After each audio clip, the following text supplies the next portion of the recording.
Alright, what's going on everybody? Welcome back to another video here on the channel, and today we're going to be talking about the new breaking news. President Trump has just confirmed that the United States has bombed Iran, which is something that we've been wondering about over the last few days. For even longer than that, there's been the back and forward between Israel and Iran going on. They've been kind of bombing each other, hitting each other in hospitals, military sites. The Israelis have also obviously hit the nuclear facilities and government agencies and stuff in Iran. But this is pretty major news because the United States has been kind of mulling over whether or not we want to get involved for a couple of days now, just even a few hours ago. Before all of this happened, we were still, I guess, under the impression Trump had given everybody 2 weeks. He was like, gonna wait 2 weeks and then decide if we were gonna end up doing anything, which, I mean, obviously, this wasn't gonna take 2 weeks to determine. By that point, at least from what we've seen so far, if another 2 weeks of just Israel alone was getting involved in this entire thing, it probably would have even been effectively over. I mean, Israel's been pretty successful so far in their strikes alone, but obviously one of the concerns was that to hit some of these nuclear facilities like in Natanz, which are deep underground, they would need the United States to use like bunker busting munitions that can basically penetrate the ground enough to actually hit these places and do effective damage. So that ended up happening today. President Trump issued a statement on Truth Social that is now being widely distributed basically everywhere. We have completed our very successful attack on the 3 nuclear sites in Iran, including Fordow, Natanz, and Esfahan. All planes are now outside of Iran's airspace. A full payload of bombs was dropped on the primary site, Fordow. All planes are safely on their way home. Congratulations to our great American warriors. There is not another military in the world that could have done this. Now is the time for peace.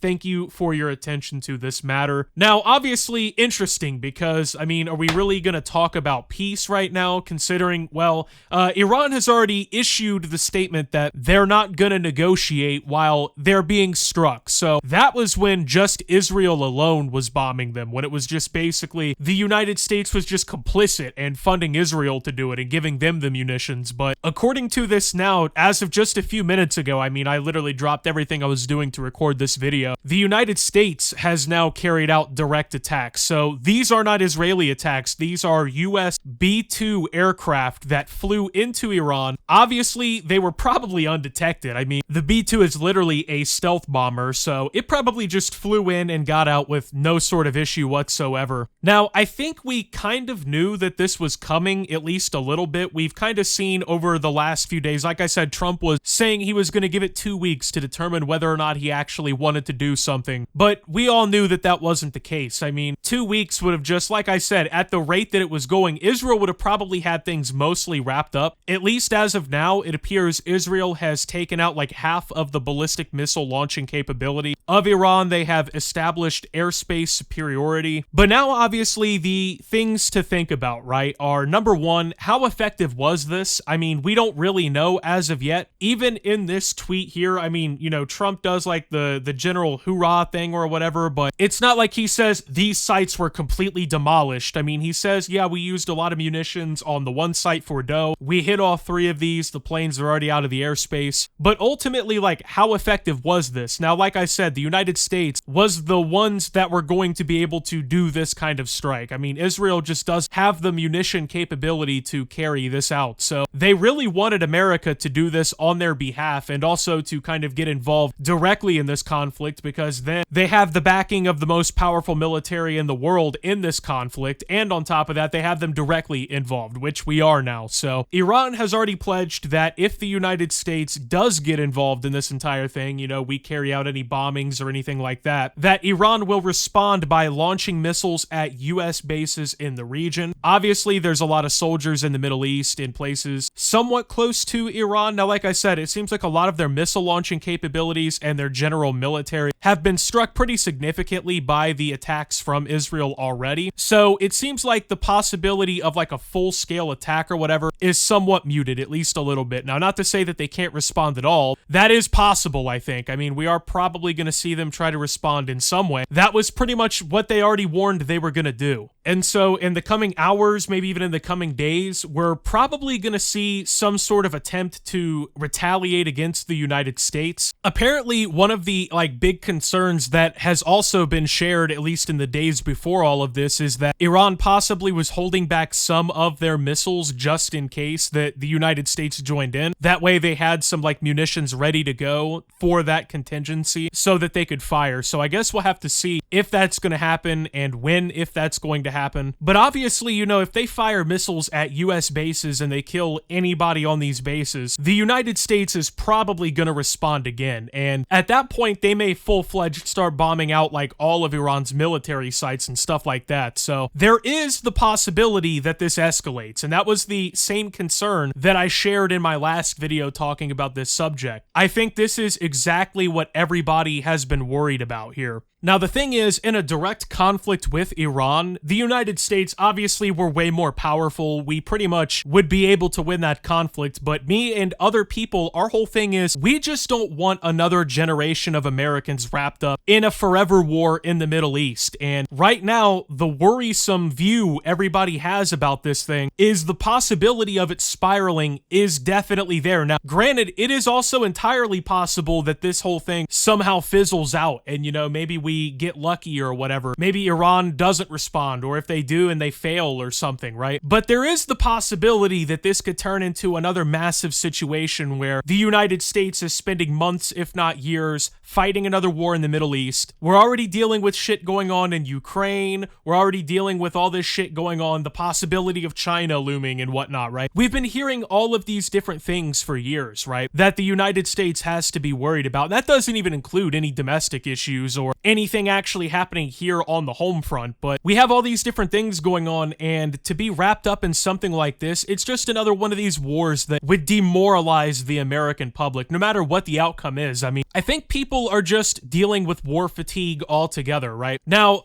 obviously, Trump has been talking about how he doesn't want Iran to get the bomb. United States intelligence, even a few months ago, was that Iran wasn't going for the bomb. They didn't have any sort of program for it. Israel, they begged to differ. They basically said, yeah, they are possibly going to be to the point where they could make a nuclear bomb within days, right? Or weeks. And so it became like this massive concern or whatever, right? But that's basically where we're at with all this, right? We're sitting here now, the whole thing we're going to be wondering about up until we see the headlines is what the fuck happens next. And I think that's the thing that I and many other people like the least about this, right? Is I just really hope that like our service people are safe, you know what I mean? None of them are the ones making these decisions, you know what I mean? These guys who are stationed overseas and whatnot, just making a paycheck. They're not the ones who are like sitting there at the fucking situation room making these calls and whatnot, right? So to see them face the blunt of the retaliation or whatever is just, it'll be such an unnecessary death if any Americans die because of this bombing. And I mean, if Iran does retaliate and they launch missiles at our bases, it is very much so possible that Americans die because of this. And